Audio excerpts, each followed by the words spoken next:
Buenos días, queridos hermanos, les saludo en el amor de nuestro Señor y Padre Celestial y nuestro Señor Jesucristo también, por supuesto. Y quiero invitarles a que preparemos desde ya nuestro corazón para este culto de adoración, este día domingo 31 de enero, último día domingo de este primer mes del año. Un domingo especial, diferente, con olor a tierra mojada, con humedad, en el cual les invito desde ya a preparar el corazón, a estar atentos al mensaje de nuestro Señor Jesucristo para nuestras vidas en el día de hoy. Y quiero invitarles a que presten atención en actitud de oración la siguiente lectura para que podamos preparar nuestro corazón para rendirle culto a nuestro Dios. Oh alma mía, dijiste a Jehová, tú eres mi Señor, no hay para mí bien fuera de ti. En esta certeza, en esta convicción de que no hay ningún bien fuera de los caminos del Señor, es que les invito a que oremos para prepararnos para este culto. Amado Señor, bendito Padre Celestial, en esta hora, Padre, venimos a ti, dándote gracias, Señor, por esta semana que pasó, por el tiempo que hemos vivido, Señor, tomados de tu mano. Te queremos rogar en esta hora que tu paz y tu bendición sea con nosotros y que el culto que nos disponemos a rendir a ti en esta hora, Padre, llegue en olor grato a tu trono, Padre Santo. Ayúdanos, Padre Celestial, para que nada entorpezca este momento, este tiempo de comunión. Queremos estar en comunión contigo, queremos estar en intimidad contigo, Padre Santo. Y por eso es que te rogamos en esta hora que tú toques nuestra mente, toques nuestro corazón y nos traigas paz, calma y concentración para rendirte solo culto, honor y honra a ti, Padre Santo. Bendícenos en esta hora. Te lo rogamos por Cristo Jesús, nuestro Salvador. Amén. En esta misma actitud de adoración, queridos hermanos, les invito a que cantemos a nuestro Padre Celestial.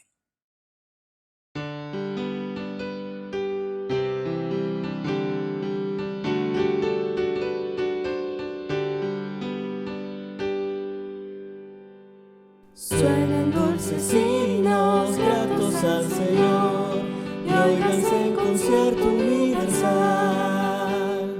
Desde el alto cielo baja el Salvador para beneficio del mortal.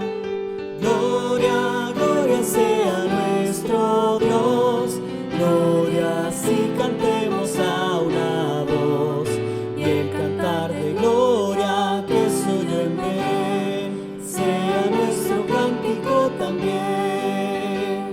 Salte de alegría lleno el corazón la abatida y pobre humanidad. Dios se compadece viendo su aflicción y le muestra buena voluntad. Gloria, gloria sea nuestro Dios, gloria si cantemos a una voz y el cantar de gloria que se oyó en Belén sea nuestro cántico también. Surja en nuestro pecho noble gratitud hacia el que nos brinda redención y a Jesús el Cristo que nos da salud, tributemos nuestra adoración. Gloria, gloria sea nuestro Dios, gloria si cantemos a una voz y el cantar de gloria que se oyó en Belén sea nuestro cántico también.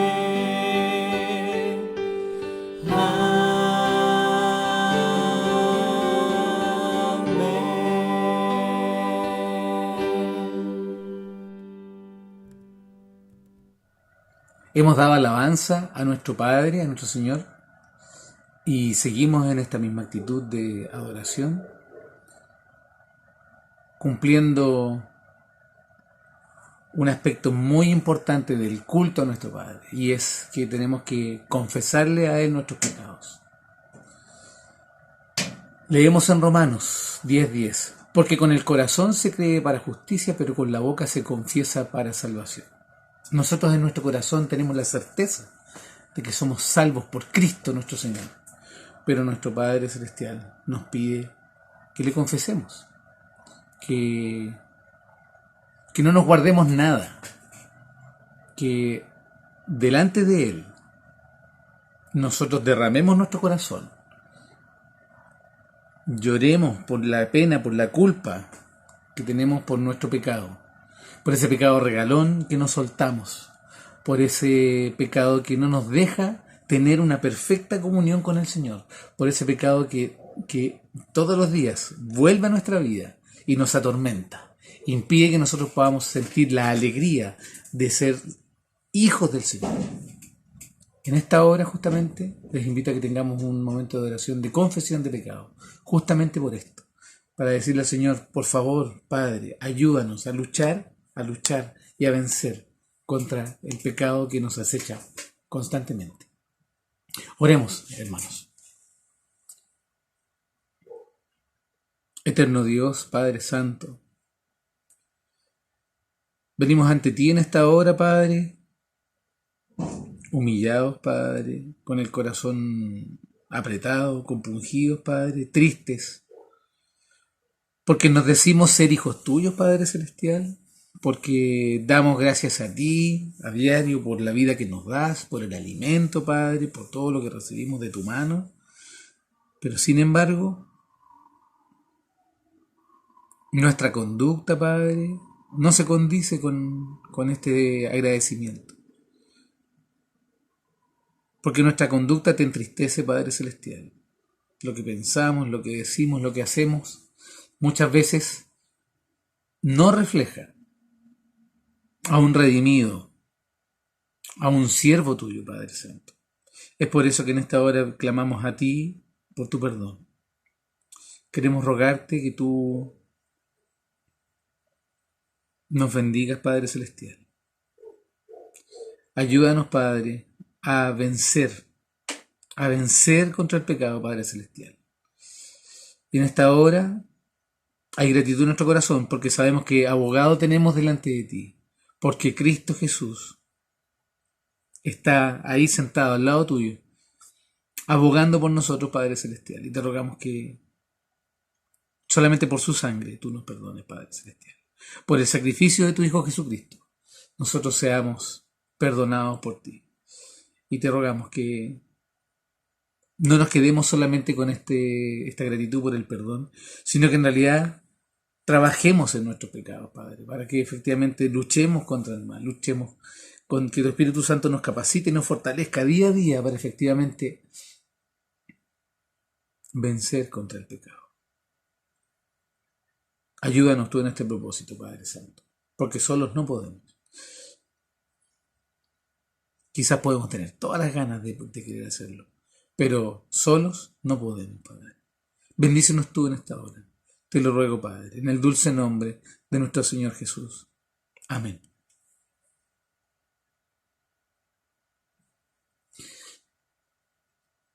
Quiero compartir unas palabras que están en Romanos, también en el capítulo 3, que dice, por cuanto todos pecaron y estamos destituidos de la gloria de Dios, pero hemos sido justificados gratuitamente por su gracia, mediante la redención que es en Cristo Jesús. Hemos sido justificados por nuestro Señor, por Cristo, porque por Él nosotros hemos sido perdonados. Nosotros no tenemos nada. Es el Señor Jesús y su sacrificio el que nos hace aptos de recibir el perdón de nuestro Señor. Y en esta misma actitud de gratitud y de alegría por sentirnos perdonados por el Señor, les invito a que cantemos a nuestro Padre Celestial. Cantemos a nuestro Dios en esta hora.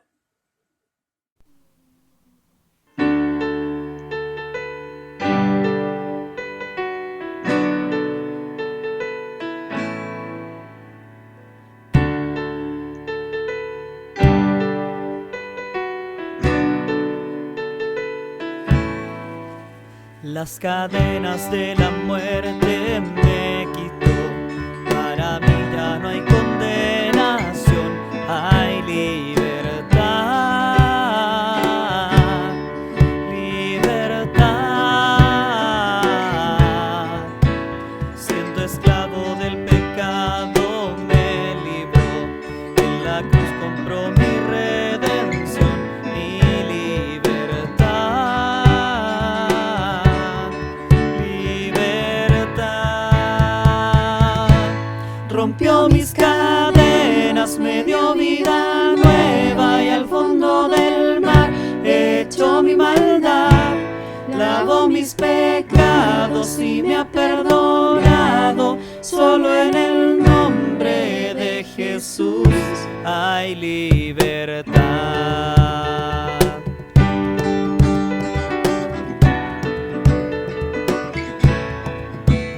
Yo proclamo al que la cruz por mí murió y cambió mi duro corazón por libertad, libertad. El poder de su evangelio me salvó y no me avergüenzo del Señor, mi libertad, libertad. Rompió mis cadenas, me dio vida nueva y al fondo del mar echó mi maldad. Lavó mis pecados y me ha perdonado. Solo en el nombre de Jesús hay libertad. Al que elijo hace libre, es libre en verdad. Al que elijo hace libre, es libre en verdad. Al que elijo hace libre, es libre en verdad. Al que elijo hace libre, es libre en verdad. Rompió mis cadenas, me dio vida nueva y al fondo del mar echó mi maldad. Lavó mis pecados y me ha perdonado. Solo en el nombre de Jesús. Rompió mis cadenas, me dio vida nueva y al fondo del mar echó mi maldad. Lavó mis pecados y me ha perdonado. Solo en el nombre de Jesús hay libertad.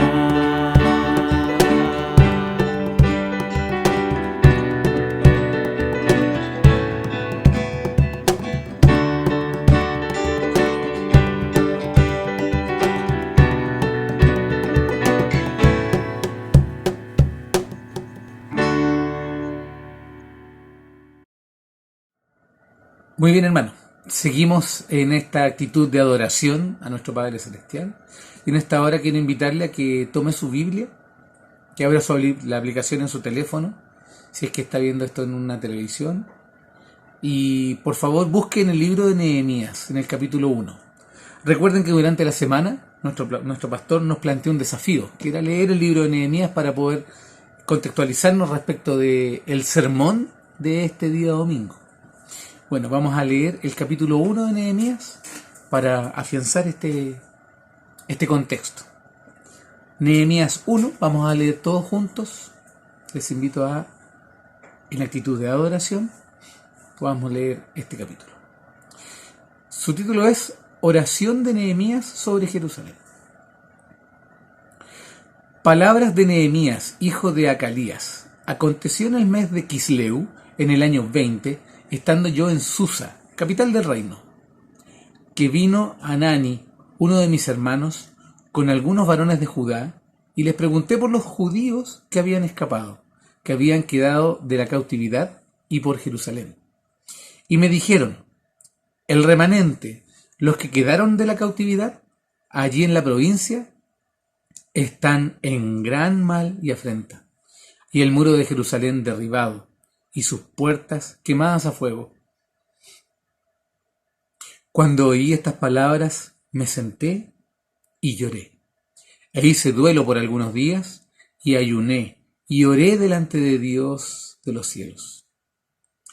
Y dije, te ruego, oh Jehová, Dios de los cielos, fuerte, grande y temible, que guarda el pacto y la misericordia a los que le aman y guardan sus mandamientos.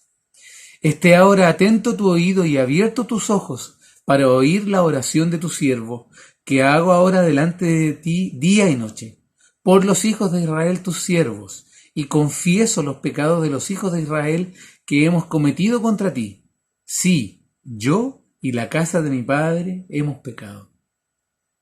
En extremo nos hemos corrompido contra ti, y no hemos guardado los mandamientos, estatutos y preceptos que diste a Moisés tu siervo. Acuérdate ahora de la palabra que diste a Moisés tu siervo, diciendo, si vosotros pecareis, yo os dispensaré por los pueblos. Pero si os volviereis a mí, y guardareis mis mandamientos, y los pusiereis por obra, aunque vuestra dispersión fuere hasta el extremo de los cielos, de allí os recogeré y os traeré al lugar que escogí para hacer habitar allí mi nombre. Ellos pues son tus siervos y tu pueblo, los cuales redimiste con tu gran poder y con tu mano poderosa. Te ruego, oh Jehová, esté ahora atento tu oído a la oración de tu siervo y a la oración de tus siervos, quienes desean reverenciar tu nombre. Concede ahora buen éxito a tu siervo y dale gracia delante de aquel varón, porque yo servía de copero al rey. El Señor añada la bendición a la lectura de su palabra en esta mañana. Seguimos en actitud de adoración a nuestro Padre Celestial en este culto. Y en este momento quiero animar a la Grey, animar a los hermanos a ofrendar y diezmar con liberalidad, porque somos su pueblo, somos agradecidos. Así como dice en Primera de Crónicas 29. Porque ¿quién soy yo y quién es mi pueblo para que pudiésemos ofrecer voluntariamente cosas semejantes? Pues todo es tuyo, y de lo recibido de tu mano te damos. En efecto, así es. De la mano de nuestro Padre Celestial hemos recibido todas las cosas. La salud, la vida, el alimento, el trabajo, la familia. Y en efecto, en este mismo sentido y de gratitud, queremos ahora orar por nuestras ofrendas y por nuestros diezmos. Les invito a que tengamos un momento de oración. Padre Santo, amado Señor, en esta hora seguimos adorándote, Padre, y en este momento queremos darte las gracias, Padre, por la posibilidad de adorarte y bendecir tu nombre a través de nuestras ofrendas y de nuestros diezmos, Padre. Reconocemos, así como leemos en tu palabra, Padre, que todo es tuyo y que efectivamente de lo recibido de tu mano te damos, porque tú nos has dado todas las cosas, Señor, y de todas ellas hay testimonio de tu poder sobre nuestra vida. Hay testimonio de cuánto tú nos has cuidado, Padre Celestial, en este tiempo. Y toda nuestra vida, sin duda, tú has estado presente, guiando nuestros pasos, corrigiéndonos y conduciéndonos al bien. Padre Santo, Gracias por la oportunidad de adorarte por intermedio de nuestras ofrendas y nuestros diezmos. Y te ruego, Padre Celestial, que aquel hermano que no ha podido hacerlo, tu bendición sea manifiesta con poder sobre su vida, Padre. Que tú seas puesto a prueba. Efectivamente, tú, donde no hay nada, tú haces crecer la vida. Donde falta todo, tú pones todo encima, Padre Celestial. Padre Santo, gracias, porque efectivamente de tu mano hemos recibido tantas maravillas, Padre Celestial. Y en esta hora te damos gracias por ello. Y te adoramos, Padre, en el dulce nombre de nuestro Señor Jesús. Amén. En esta actitud de adoración, les invito a que cantemos a nuestro Señor unas alabanzas preparadas por nuestro grupo de alabanza esta mañana.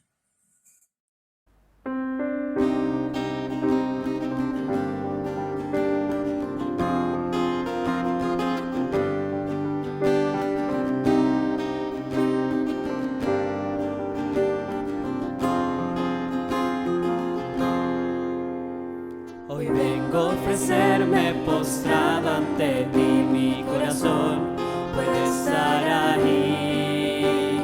El cielo se viste de gala, jamás se ha visto así. Hoy vengo a ofrecerme postrado ante ti, mi corazón puede estar ahí. El cielo se viste de gala, jamás se ha visto así. Y en humilde pesebre ahí en Belén ha nacido el Rey. Alabanzas al Rey, alabanzas al Rey, alabanzas al Rey de Israel. Pastores y magos vinieron a ti a rendir adoración.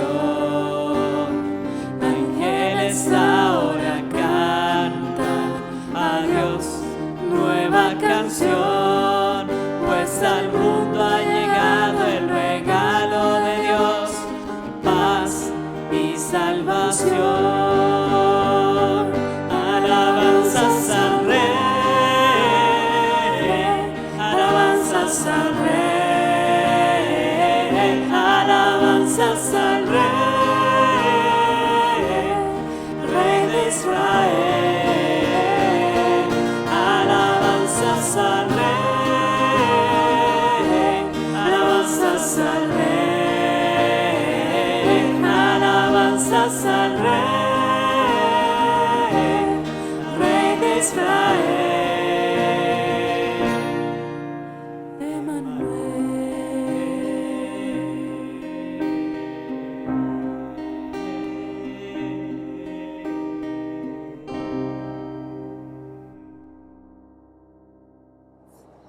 Queridos hermanos, buenos días.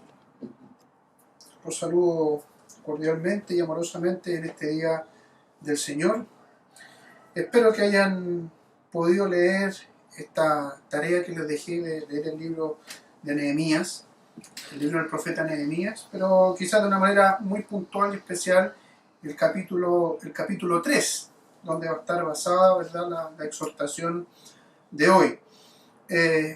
Así todo era muy interesante que pudiesen haber leído la profecía completa, que es relativamente breve, como yo les decía, en dos días o 2 tardes pueden haber hecho esa lectura.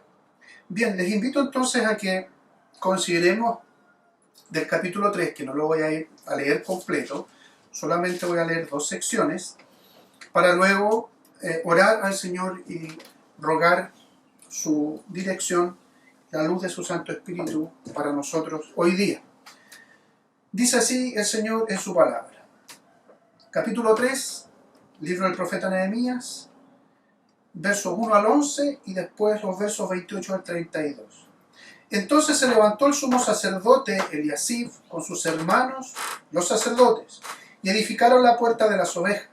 Ellos arreglaron y levantaron sus puertas hasta la torre de Amea, y edificaron hasta la torre de Haneel. Junto a ella edificaron los varones de Jericó, y luego edificó Zacur, hijo de Imri. Los hijos de Senaa edificaron la puerta del pescado. Ellos la enmaderaron y levantaron sus puertas con sus cerraduras y sus cerrojos. Junto a ellos restauró Meremot, hijo de Urías, hijo de Cos, y al lado de ellos restauró Mesulán, hijo de Berequías, hijo de Mesesabel. Junto a ellos restauró Sadoc, hijo de Baaná.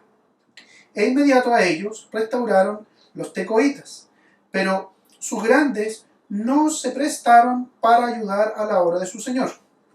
La puerta vieja fue restaurada por Joiadá, hijo de Paseah, y Mesulán, hijo de Besodías. Ellos la enmaderaron y levantaron sus puertas con sus cerraduras y cerrojos. Junto a ellos restauró Melatías, Gabaonita, y Jadón, Meronotita, varones de Gabaón y de Mizpá, que estaban bajo el dominio del gobernador del otro lado del río. Junto a ellos restauró Uziel, hijo de Araía, de los plateros, junto al cual restauró Ananías, hijo de un perfumero, y así dejaron reparada a Jerusalén hasta el muro ancho. Junto a ellos restauró también Refaías, hijo de Ur, gobernador de la mitad de la región de Jerusalén. Asimismo restauró junto a ellos, frente a su casa, Jedaías, hijo de Arumaf, y junto a él restauró Atús, hijo de Asbanías, Malquías, hijo de Arim, y Asub, hijo de Pahat Moab, restauraron otro tramo y la torre de los hornos. Y ahora los versos 28 al 32. Desde la puerta de los caballos restauraron los sacerdotes, cada uno enfrente de su casa. Después de ellos restauró Sadoc, hijo de Imer, enfrente de su casa. Y después de él restauró Semaías, hijo de Secanías, guarda de la puerta oriental. Tras él, Ananías, hijo de Selemías, y Anún, hijo sexto de Salaf, restauraron otro tramo. Después de ellos restauró Mesulam, hijo de Berequías, enfrente de su cámara. Después de él restauró Malquías, hijo del platero, hasta la casa de los sirvientes del templo y de los comerciantes enfrente de la puerta del juicio y hasta la sala de la esquina. Y entre la sala de la esquina y la puerta de las ovejas restauraron los plateros y los comerciantes. Tengamos entonces, hermanos, una palabra de oración. Señor Dios bendito, acudimos ahora a tu palabra, que la hemos leído, Señor, y hemos puesto atención a su lectura. Y queremos ahora, Padre, que tú nos puedas hablar por medio de ellas, que tú nuevamente puedas revelar a tu pueblo las verdades y el conocimiento que tú anhelas que la iglesia pueda tener presente, especialmente hoy, especialmente en este tiempo. Oramos, Señor, para que también tú me puedas usar, para que pueda ser fiel, Señor, la exposición de tu palabra justamente a estas verdades que tú revelas. Oramos con gratitud también, en el nombre de Jesús. Amén. Bien, es importante, muy importante, tener un contexto general de la profecía de Nehemías.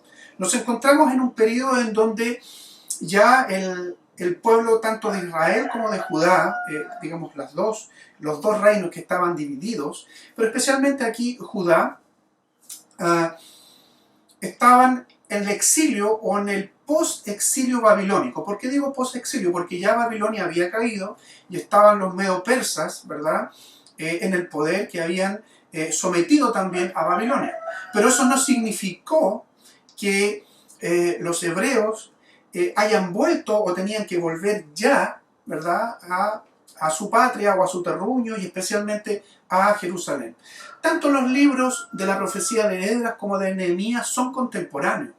De hecho, el trabajo o el ministerio de Esdras, podríamos decir, fue un tanto más apuntando a la reconstrucción del templo y también una reforma de tipo, podríamos decir, cúltica y religiosa. Y Nehemías también participó como contemporáneo, pero con una labor, por supuesto, también espiritual, pero apuntando a la infraestructura de todo lo que significaban los muros de Jerusalén, la ciudad misma, las casas que estaban en Jerusalén, pero también hay una reestructuración y una reforma sociopolítica. Cuando leemos entonces el libro del profeta Nehemías, no podemos sacarnos o no podríamos sacarnos de la mente eso, porque eso nos va a ayudar mucho a comprender esta profecía. Ahora, yo elegí poder compartir con ustedes esta parte del capítulo 3, porque nos va a hablar, como dice el mensaje de hoy, el título, de un pueblo que se moviliza o un pueblo movilizado. Y la idea es que podamos traer también esta palabra del Señor y lo que vamos a ver en el capítulo 3 a nuestro tiempo, en el siglo XXI, cómo está viviendo la iglesia como pueblo de Dios. ¿La iglesia se estará movilizando? ¿Será un pueblo movilizado? Entonces, cuando leemos el libro del profeta Nehemías y teniendo esto en mente, sin lugar a dudas va a ser imposible no considerar las lecciones que encontramos allí sobre el liderazgo, especialmente en Nehemías, y aprender de eso, y así entonces poner nuestra atención en el profeta. Muchos de los estudios, muchos de los sermones también que apuntan al libro de Nehemías resaltan justamente el liderazgo del profeta. Sin embargo, sería un error si nosotros solo nos concentráramos en eso, en ver la labor del profeta, que sin lugar a dudas fue fundamental, porque fue llamado por el Señor. ¿Por qué digo que sería un error solamente concentrarnos o centrar nuestra atención allí en el liderazgo de Nehemías? Porque también el libro ciertamente nos muestra de una manera muy clara también la historia de cómo Dios está restaurando su pueblo.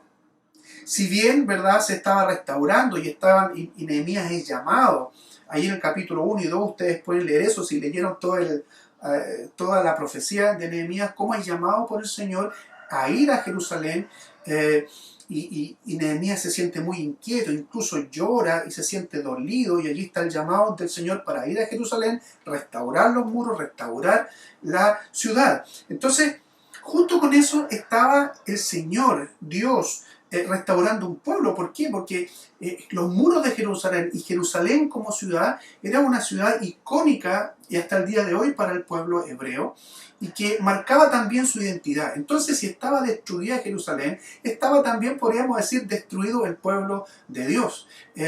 Dios había, sin lugar a dudas, apartado su mano de misericordia sobre su pueblo, y de hecho la oración de Nehemías, ahí hay una oración de confesión entre el capítulo 1 y capítulo 2, ¿no es cierto?, en donde dice, hemos pecado. O sea, Nehemías entiende que lo que había sucedido desde el exilio babilónico, ¿no es cierto?, más de 70 años, desde el exilio babilónico hasta este momento, era producto del obrar de Dios en su pueblo. Y entonces el Señor estaba también restaurando, no solamente restaurando muros a través de Nehemías y de su liderazgo y de todos los que colaboraron, como vemos aquí en el capítulo 3, mucha gente colaborando, sino que también estaba aquí restaurando su pueblo.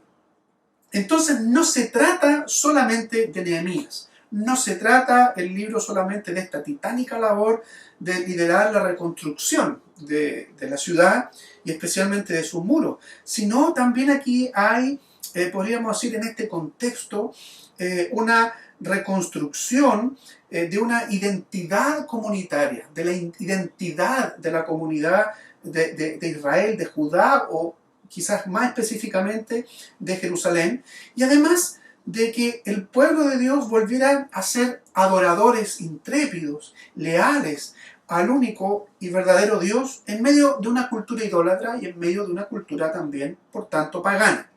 Entonces el capítulo 3 nos muestra muy claramente a esta comunidad que estaba en Jerusalén entrar en acción, ofrendando fuerza de trabajo.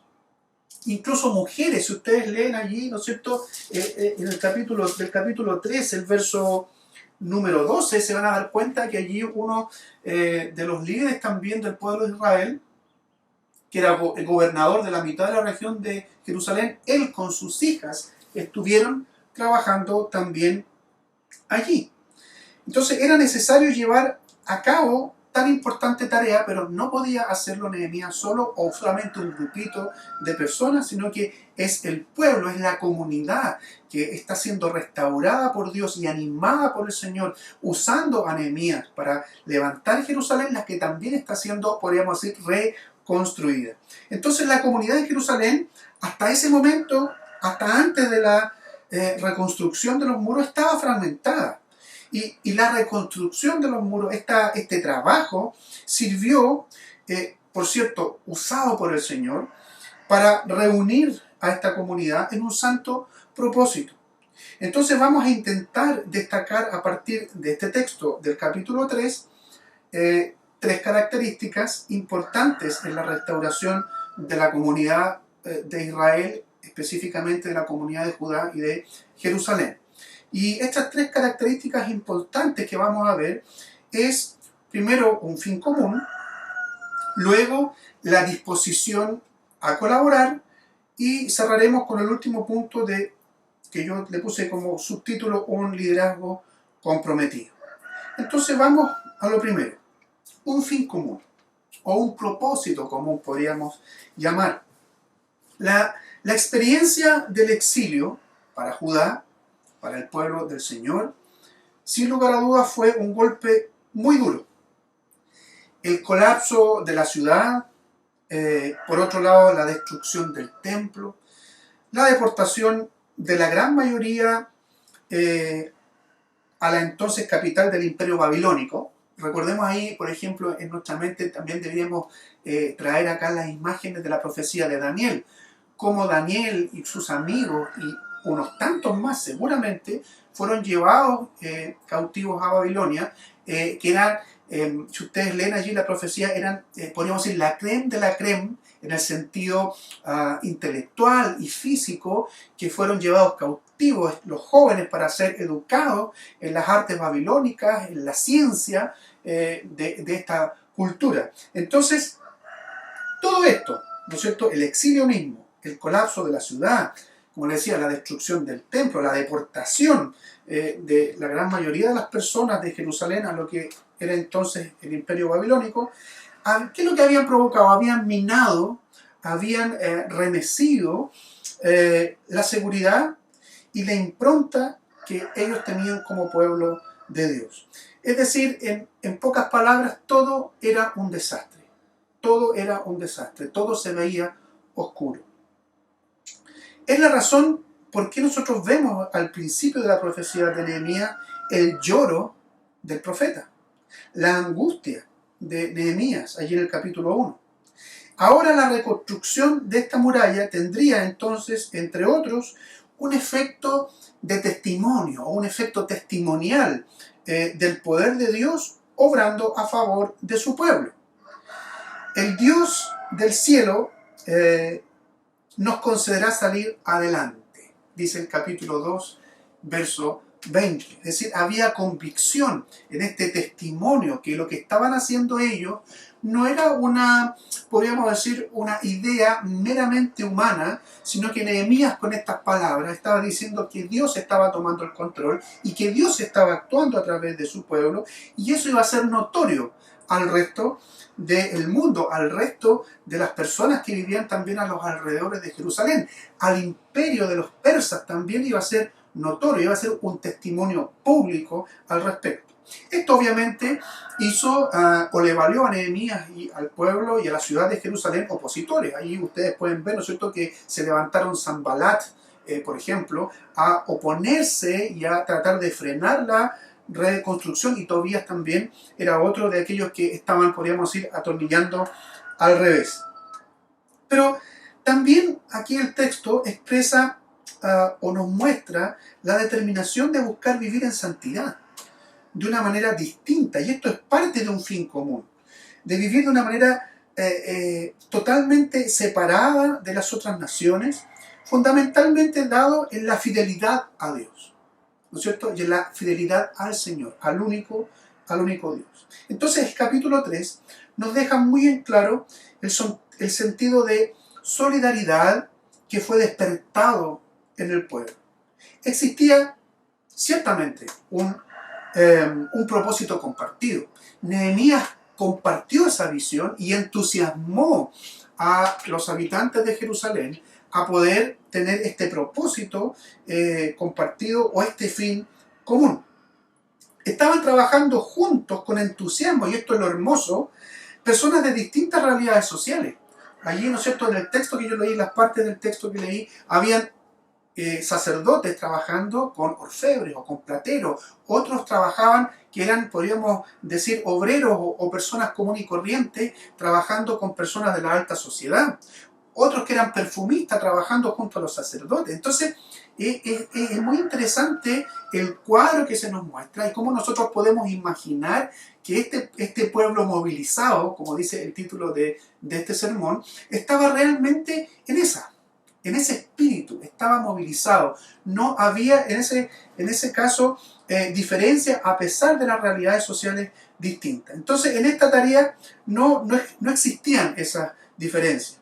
Ellos no estaban simplemente entonces limpiando y retirando escombros o trasladando las piedras para reedificar el muro. Ellos entendían que eran parte de un testimonio público del obrar de Dios para su gloria y el bienestar de su pueblo. Entonces ellos estaban trabajando en el lugar también donde Dios había decidido habitar, en medio de su pueblo.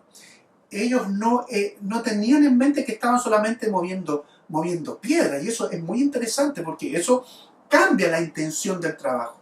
Hay una ilustración que leí, consultando algunos libros de comentarios de Nehemías que me llamó la atención, la había escuchado en alguna otra parte, que dice que un arquitecto se acerca a los obreros de la construcción que se estaba levantando y le pregunta a 3 de ellos, al azar los elige, va y le pregunta, ¿tú qué estás haciendo? Y dice, yo estoy ahora moviendo ladrillos. Muy bien. Le preguntó a otro, ¿tú qué estás haciendo? Estoy trabajando, ganando el sustento para mí y para mi familia. Y se extrañaba todavía, tenía inquietud este arquitecto, y se acerca a un tercero y le dice, ¿y tú qué estás haciendo? Yo estoy construyendo una catedral. Y todos estaban haciendo relativamente lo mismo, pero hay uno, distinto de los otros, que entendía el fin último y el fin principal. Él no estaba acarreando ladrillo, él no solamente se estaba ganando el sustento, sino que él estaba construyendo una catedral. Y eso es lo que podemos ver también aquí en este pueblo movilizado. Ellos no estaban solamente acarreando piedras, no estaban levantando y restaurando puertas, sino que estaban restaurando la ciudad de Dios. Y aquí quiero citar en donde Dios también iba a habitar. Y aquí quiero citar el capítulo 1, el verso 9, en la Nueva Versión Internacional, que dice así: pero si se vuelven a mí y obedecen y ponen en práctica mis mandamientos, aunque hayan sido llevados al lugar más apartado del mundo, los recogeré y los haré volver al lugar donde he decidido habitar. Eso estaba en la mente y corazón de cada una de estas personas que estaba trabajando. Ellos sabían que lo que estaban reconstruyendo también era el lugar donde Dios mismo iba a habitar. Es interesante notar que el capítulo inicia con las labores de los sacerdotes, ¿ya? El capítulo 3, quienes además, podríamos decir, hacen una especie de consagración del inicio de los trabajos. Hay una expresión que no aparece en las traducciones al español, donde se pueden leer en algunas versiones, y reconstruyeron y levantaron. La expresión en el original, en muchos de los originales de las traducciones de la Biblia, es consagrar. Y consagraron. Es el texto más probable. Y podríamos decir entonces que este puntapié inicial, esta consagración del inicio de las labores de la reconstrucción de las murallas de Jerusalén y de Jerusalén mismo, ¿no es cierto?, se repite también en el capítulo 12. Pero en el capítulo 12, los que pudieron leer, ¿no es cierto?, la profecía completa, allí hay una consagración de toda la obra. Cuando terminan las murallas, es decir, hay una consagración, hay una dedicación especial al inicio y hay una fiesta, hay una festividad grande, hay una celebración cuando se termina, podríamos, de pegar el último ladrillo o de meter el último clavo o el último tarugo, como sea que hubiesen construido, también allí hay una dedicación y hay una consagración. ¿Por qué? Porque estaban contentos, se había restaurado los muros, también se había restaurado la comunidad y Dios iba a habitar allí. Es inevitable cuando uno piensa en esto, en el Antiguo Testamento, ir con nuestra mente hacia el Nuevo, al Evangelio de Juan, cuando dice que el Verbo se hizo carne y habitó entre nosotros. Esa palabra habitar que nosotros tenemos en nuestra Biblia, en la Reina Valera 1960 y en otro de habitar, podríamos traducirlo del original como se tabernaculizó, de tabernáculo, es decir, vino a ser morada en medio de su pueblo. Y es algo similar lo que está sucediendo aquí. Lo que sucede con el Verbo hecho carne, que venía a restaurar y a seguir, ¿no es cierto?, restaurando a su pueblo, ese pueblo que él había formado, lo vemos también aquí en el actuar de Dios a través de Nehemías. Entonces, viviendo nosotros en pleno siglo XXI, no hay lugar a dudas que las circunstancias del pueblo de Dios, la iglesia hoy día, son completamente distintas. Sin embargo, aquí el principio que nos muestra el texto sigue siendo pertinente hasta el día de hoy. ¿A qué me refiero con esto? En este fin común, en este primer punto que estamos viendo en el sermón de hoy. Que la razón es que la efectividad de la misión de Dios a través de la iglesia depende en muchos aspectos de la solidaridad comunitaria y los propósitos compartidos que vimos en la comunidad también de Jerusalén en tiempos de Nehemías. Aquí cabe recordar las palabras del apóstol Pablo escribiendo a la iglesia de Éfeso, usando justamente una metáfora de la construcción de un edificio. En él, dice el apóstol Pablo, en Cristo, en él, todo el edificio, bien armado, se va levantando para llegar a ser un templo santo en el Señor. En él, en Cristo, también ustedes son edificados juntamente para ser morada de Dios por su Espíritu. ¿Se fijan qué hermoso y qué interesante esto que pareciera que está como pegando? No es coincidencia, sino que el apóstol Pablo está diciendo acá que la iglesia es edificada, la iglesia es construida. El apóstol Pedro habla de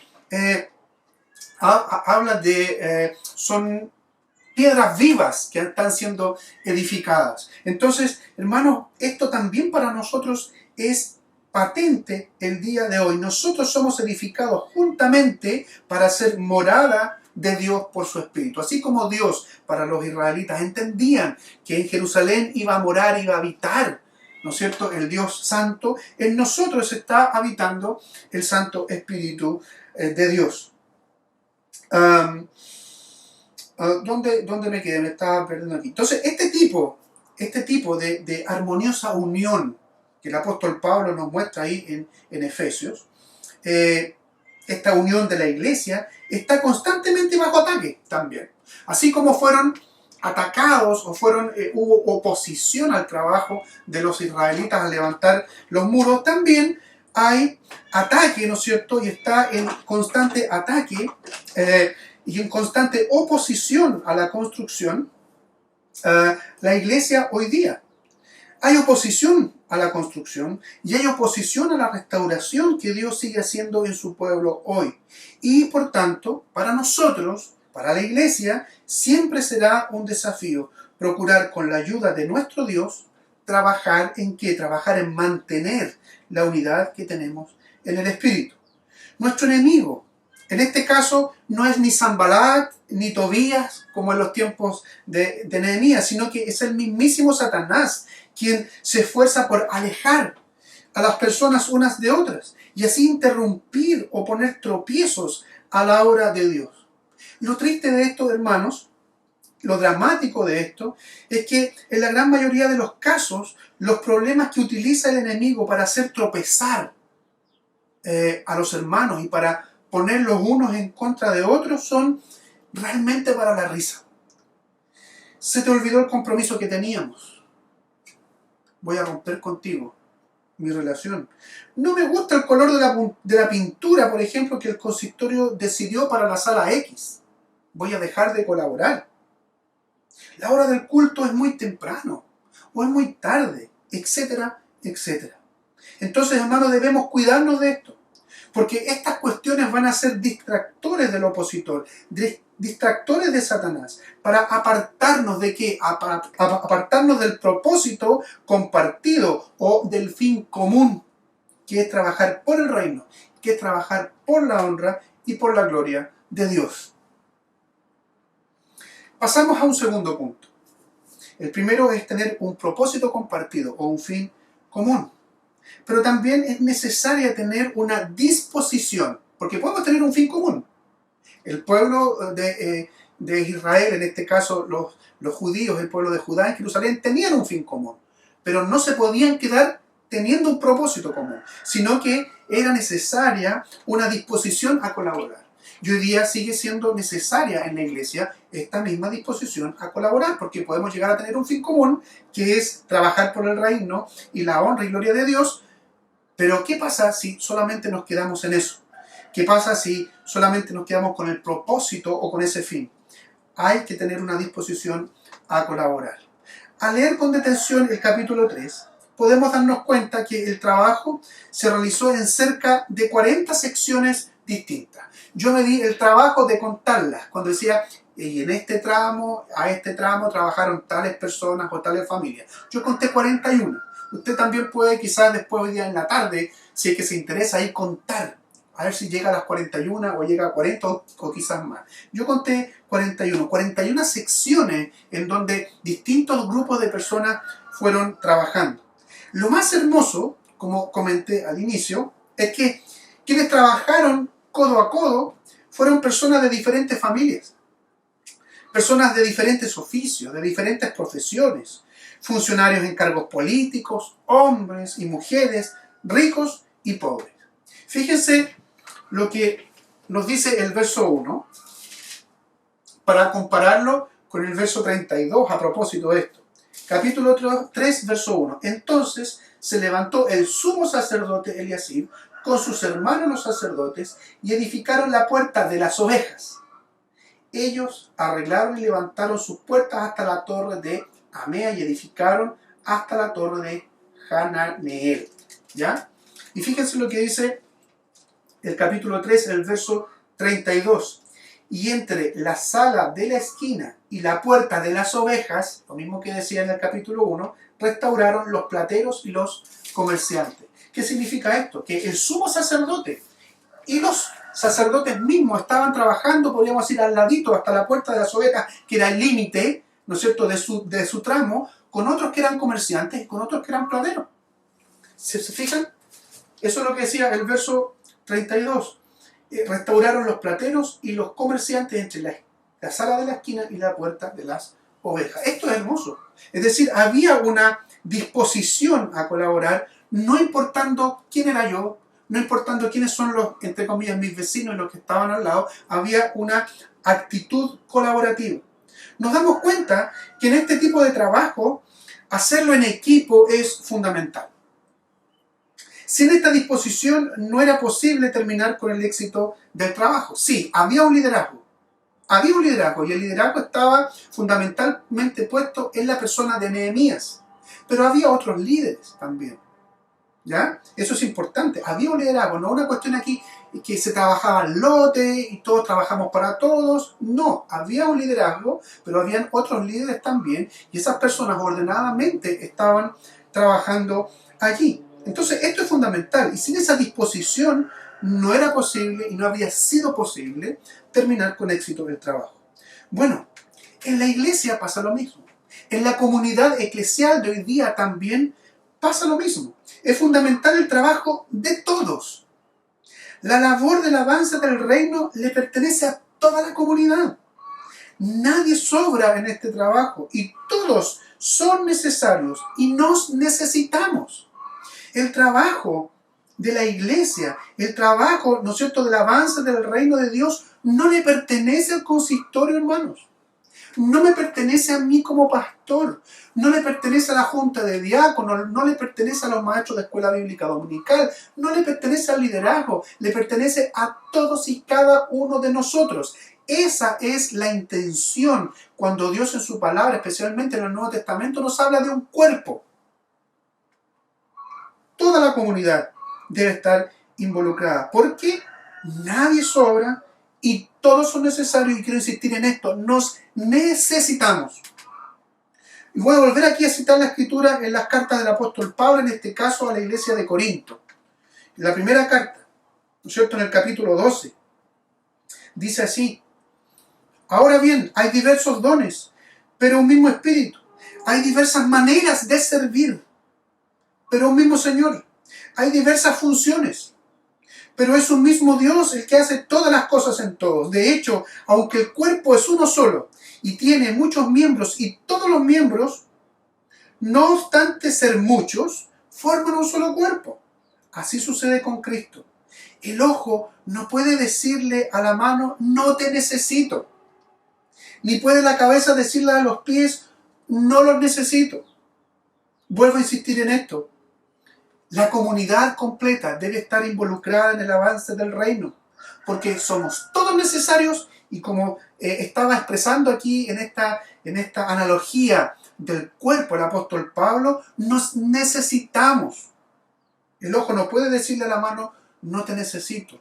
Nosotros no podemos decirle a nuestro hermano, no, déjame a mí esta pega, este trabajo, yo no puedo ser bien, yo no te necesito, y tú, por favor, anda a sentarte. No, hermanos, eso es necesario recalcarlo y decir lo que nos necesitamos. Lo preocupante en este sentido, queridos, en esta materia, es que todos los estudios de eclesiología muestran que en la gran mayoría de los casos, en la gran mayoría de las iglesias o de las comunidades de fe, el 90% de la tarea en una comunidad cristiana, el 90% de la tarea en una iglesia, lo lleva a cabo el 10% de las personas. Y eso no puede ser. Eso no sería una iglesia sana. Y tenemos que trabajar para que eso cambie. Entonces, la premisa es que por más insignificante que usted crea que es su labor, esa labor es muy necesaria para la tarea de la iglesia. Por tanto, esa labor, por más humilde que sea, por más insignificante que sea, por más trastienda que esté, como que nadie la vea, esa labor va a ser fundamental para el avance del reino. Nunca va a ser una labor de segunda clase, nunca va a ser una labor insignificante, sino que va a ser una labor fundamental. Yo quiero contarles el testimonio de una hermana que después de mucho tiempo, una hermana anciana, pude visitarla. Y ella estaba muy inquieta, porque solamente eran llamadas telefónicas, cómo está la salud. Gracias al Señor, ella ha sido guardada junto a su esposo. Y en esta visita muy breve por demás y con todas las precauciones habidas y por haber, con la mascarilla puesta, pude compartir la Biblia. Ella me decía, pastor, estoy muy inquieta porque no puedo trabajar en la iglesia, no puedo trabajar para el Señor. Y lo único que hago, entre comillas, lo único que hago es orar por los hermanos, orar por los pastores, orar por la iglesia, orar para que el Señor tenga misericordia de nosotros a propósito de esta situación complicada que estamos viviendo en pandemia. Y yo la escuchaba, ¿no es cierto? Lo único que puedo hacer es esto. Yo le decía, y le dije, después que terminó de hablar, hermana, por favor, siga haciendo eso. Ese es el trabajo para el cual el Señor le ha llamado a usted en este tiempo. Y quizás mucho tiempo antes, porque yo conozco a la hermana y es una hermana que se dedica, es una hermana dedicada a la oración. Somos necesarios todos, y esa labor quizás hoy día sea la principal labor que todos debemos, en la cual todos tenemos que estar involucrados. Orar los unos por los otros, orar por los ministerios, por los demás ministerios, porque orar es un ministerio también, a pesar de que todos nosotros debemos orar, y es un mandato también del Señor a orar y estar clamando al Señor. Sin lugar a dudas hay personas que tienen no el don, porque no existe el don de la oración, pero sí un ministerio de la oración. Estar intercediendo por el pastor, estar intercediendo por el consistorio, por los predicadores. Así que yo le dije, hermana, siga orando, ese es su trabajo. Y si alguno de los que está escuchando hoy día tiene este mismo sentimiento como que yo no puedo y no, como que no tengo una cabida en el desarrollo, en el trabajo de la iglesia, y justamente usted ora y usted anhela orar, le encanta orar y está constantemente clamando, hermano, siga orando. El Señor va a sustentar y está sustentando a la iglesia gracias a su trabajo. En el Nuevo Testamento, en este sentido, encontramos instrucciones de que todos los miembros de la iglesia encuentran su lugar en el desarrollo de la misión de Dios. Todos. Sin importar cuán joven o viejo sea un creyente.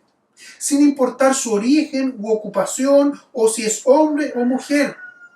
Cabe mencionar aquí la muy pertinente metáfora creada por un gran teólogo presbiteriano de origen escocés, que probablemente más de alguno de ustedes lo ha escuchado alguna vez o ha leído alguno de sus libros, Juan Mackay. Hay un libro extraordinario que yo lo recomiendo que se llama El sentido presbiteriano de la vida.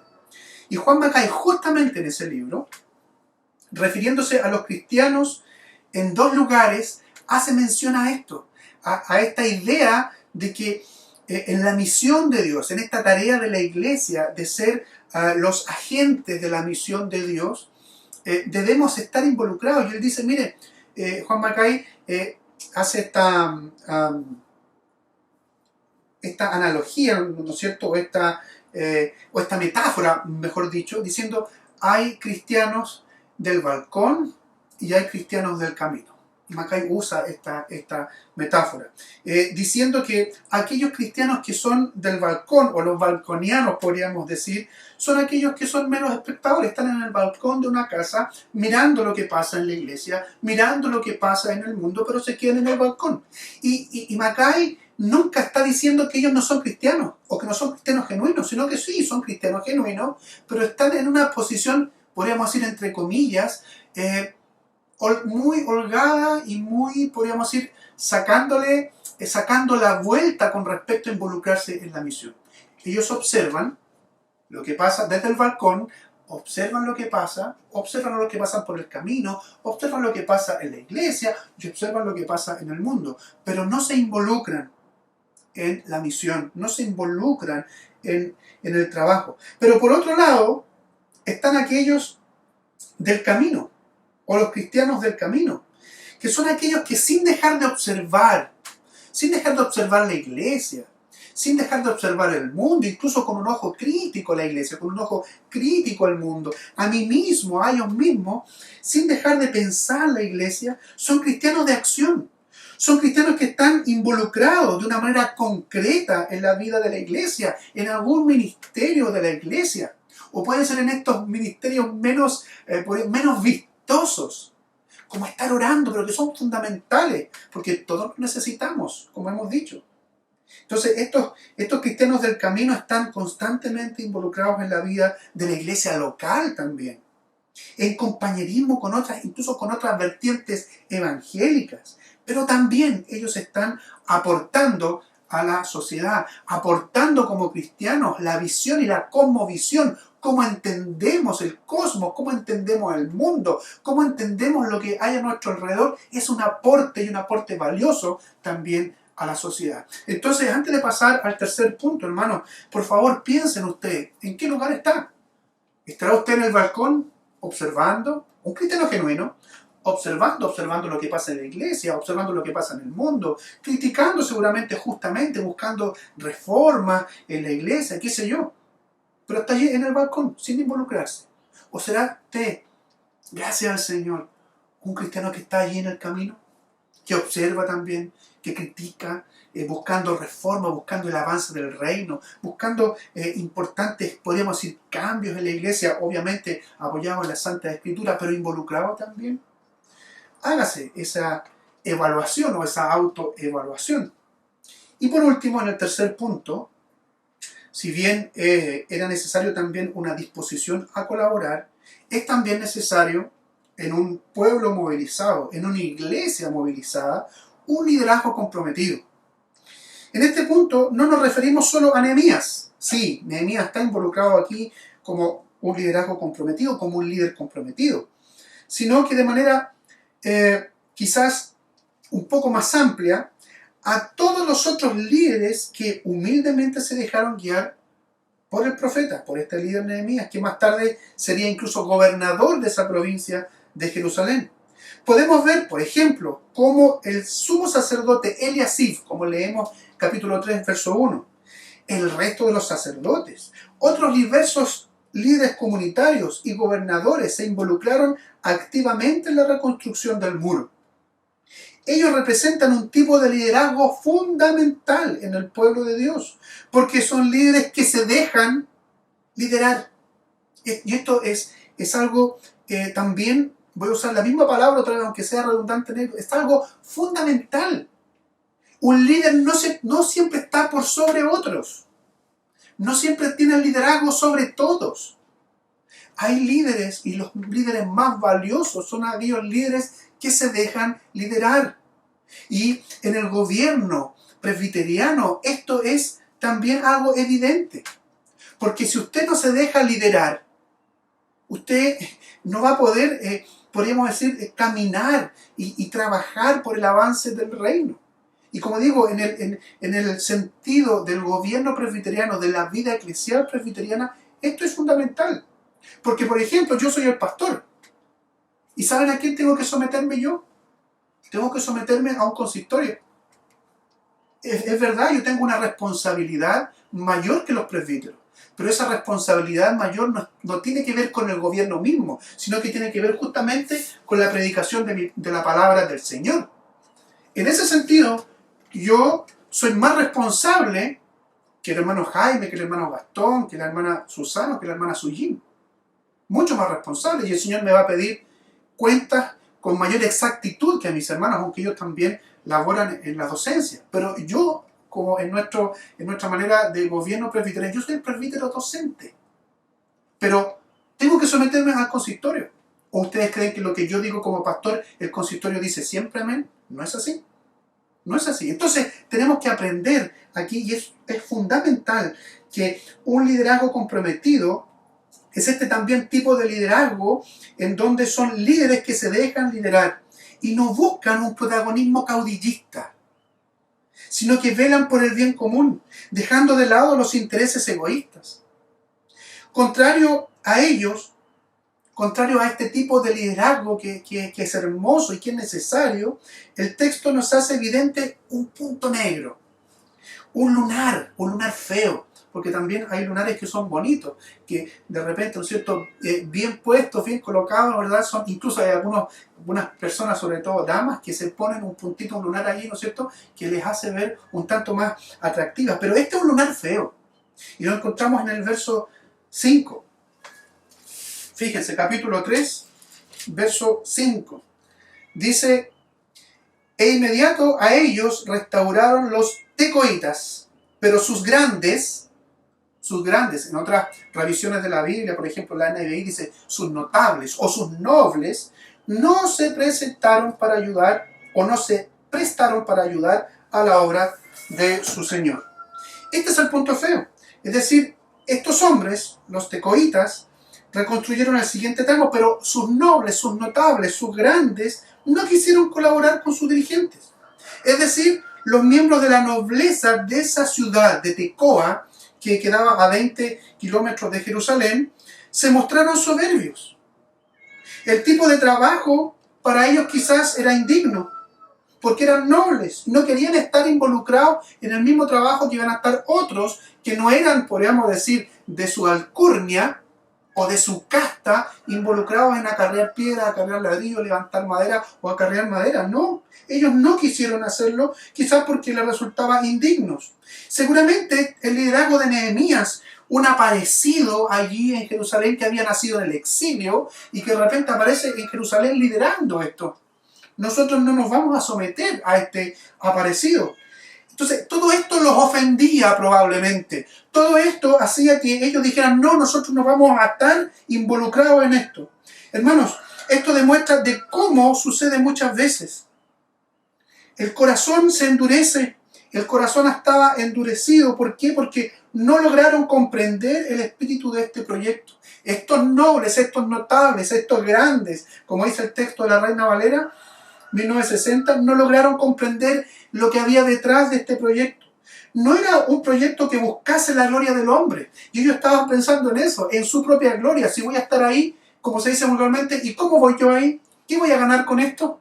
Ellos estaban pensando en su propia gloria, pero este proyecto no apuntaba a eso, sino a la gloria y honra de Dios. Y en realidad todo proyecto de los hijos del Señor, todo proyecto que la iglesia, tanto comunitariamente como tú o yo, ¿no es cierto?, en los trabajos que realicemos, esos trabajos, esa tarea, ¿no es cierto?, ya sea en la universidad como estudiante, en tu trabajo en la oficina o en los trabajos eclesiales como tal, tiene que ser buscando la gloria de Dios y no nuestra propia gloria. Ellos estaban entonces mucho más interesados en su posición social, en mantener en alto su estatus dentro de la sociedad. Lamentablemente, queridos, este tipo de actitud se encuentra de manera evidente o en su defecto latente en la iglesia, provocando que este sentido de unidad más profundo de la comunidad se vea opacado. ¿En qué podemos notar este espíritu de arrogancia o actitudes opuestas a la humildad tan necesarias en el cuerpo de Cristo? La respuesta es en la envidia, en la búsqueda de posición social, un espíritu competitivo en vez de un espíritu colaborativo. Pongamos atención a la experiencia otra vez del apóstol Pablo cuando escribe ahora a la iglesia en Filipos, en la carta a los filipenses, ahí en el capítulo 1, que dice así: gracias a mis cadenas, ahora más que nunca, la mayoría de los hermanos confiados en el Señor se han atrevido a anunciar sin temor la palabra de Dios. Es cierto que algunos predican a Cristo por envidia y rivalidad, pero otros lo hacen con buenas intenciones. Estos últimos lo hacen por amor, lo que lo hacen por buenas intenciones, lo hacen por amor, pues saben que he sido puesto para la defensa del Evangelio. Aquellos que predican a Cristo por ambición personal y no por motivos puros, creyendo que así van a aumentar las angustias que sufro en mi prisión. Esto, queridos hermanos, este texto que hice alusión del apóstol Pablo a la iglesia de Filipos, muestra que algunos siervos de Dios, contemporáneos en este caso del apóstol Pablo, no soportaban que alguien fuera más exitoso que ellos. No lo soportaban.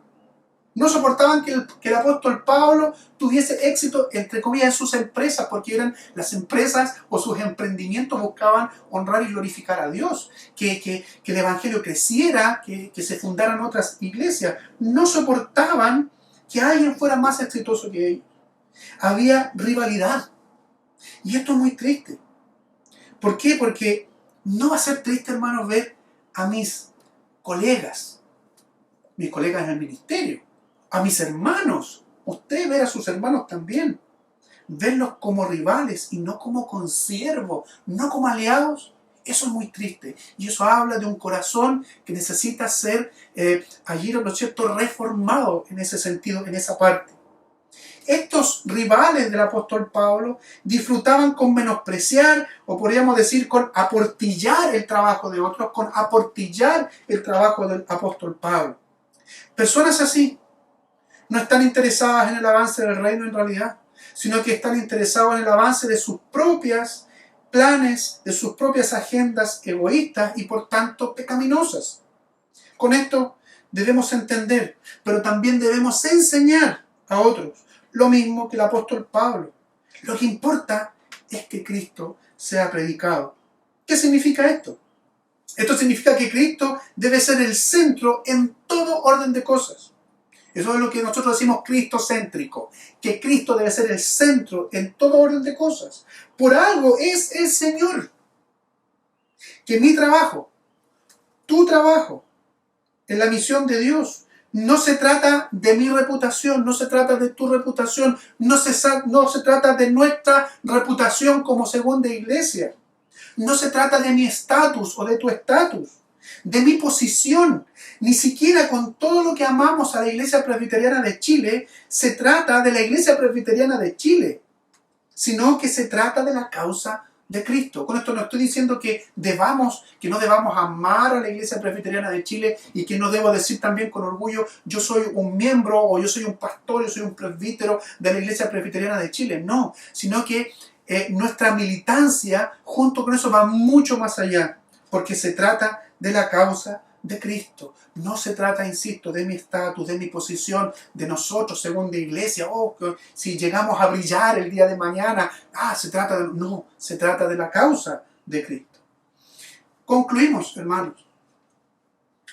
Estas 3 y muy simples enseñanzas que acabamos de revisar. Primero, entender que tenemos un fin común o un propósito común como iglesia. Por lo tanto, en segundo término, necesitamos disponernos o estar dispuestos a colaborar. Y si soy un líder en cualquier nivel, entender que mi compromiso es con Cristo y no con mis intereses.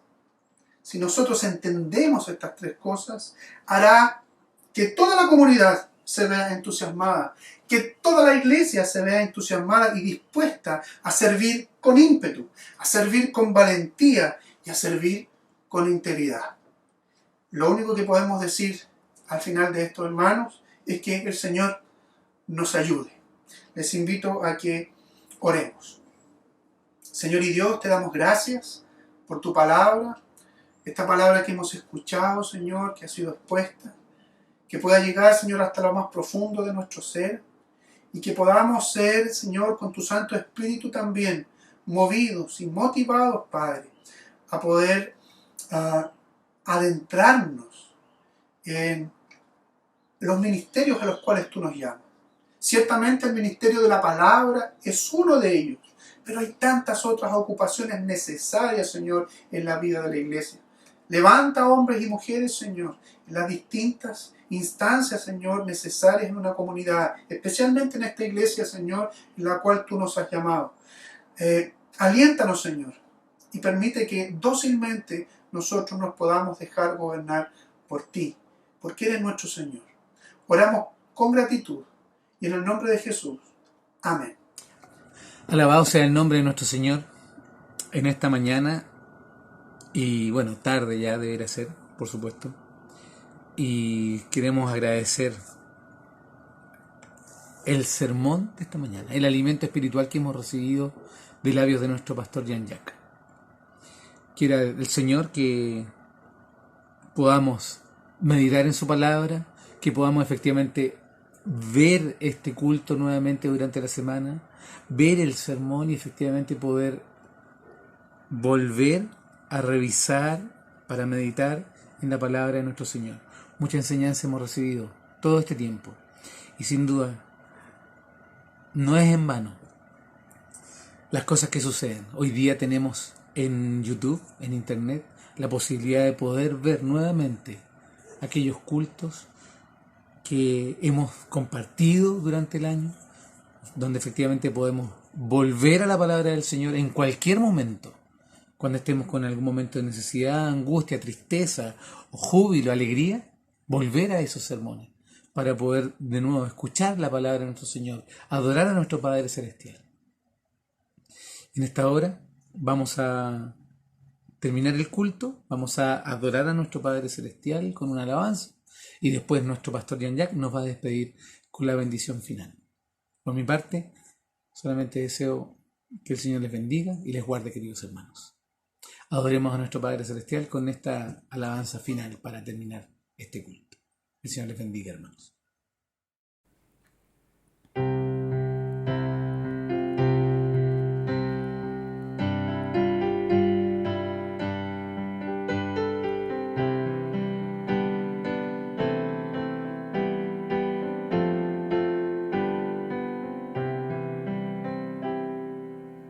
A ti la gloria, oh nuestro Señor, a ti la victoria, gran libertador.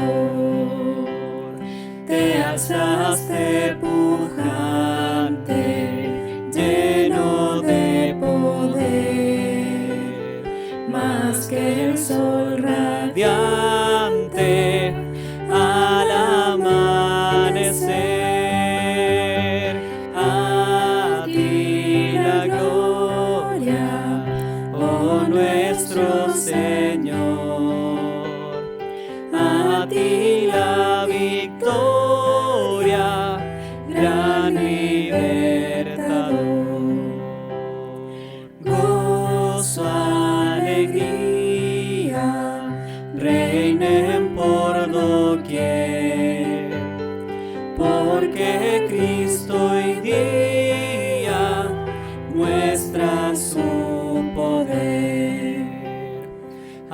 ángeles cantando himnos al Señor, vanle aclamando como vencedor. A ti la gloria, oh nuestro Señor, a ti la victoria, gran libertador, libre de penas, nuestro Rey Jesús, rompe las cadenas de la esclavitud, ha resucitado, ya no morirá. Quien muere al pecado, en Dios vivirá. A ti la gloria, oh nuestro Señor, a ti la victoria, gran libertador. Les invito también, hermanos, a que recibamos la bendición de nuestro Señor. Que el amor de Dios el Padre, que la gracia de Jesucristo, tu Hijo, quien es nuestro Señor y Salvador, y que la comunión del Santo Espíritu sea con cada uno de ustedes, pueblo y familia de Dios, ahora y siempre. Amén. Un abrazo fraterno, hermanos, que el Señor les bendiga.